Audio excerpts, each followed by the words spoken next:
Кога мерките на владата не базираат на одржливи анализи и стратегии, тогаш наместо ефект даваат контраефект кој како бумеранг им се враќа на земјоделците.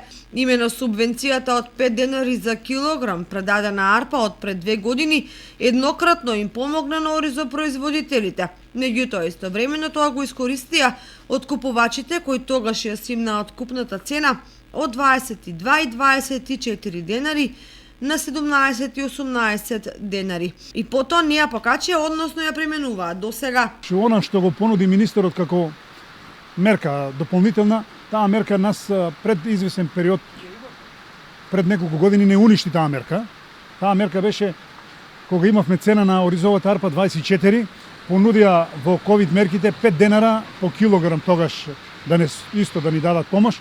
Меѓутоа, кога и дадоа тие 5 денара, откупувачите одмаа симнаа цената на 18 и од тогаш цената наваму никогаш не се ни покачи веќе. Така да ние сега со оваа цена сме во загуба. Поради ваквите состојби, неопходни се долгорочни мерки кои ќе ги дефинираат пазарните односи помеѓу производителите и откупувачите, односно преработувачите, при што ќе биде заштитен взаимниот интерес.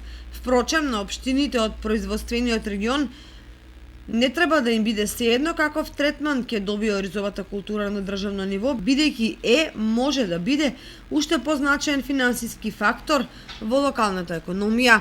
Од тие причини и протестите треба да се сватат како иницијална активност која ќе доведе до конструктивни договарања меѓу земјоделците и владата, при тоа силно поддржани од локалните власти кои пак не смеат да стојат по страна.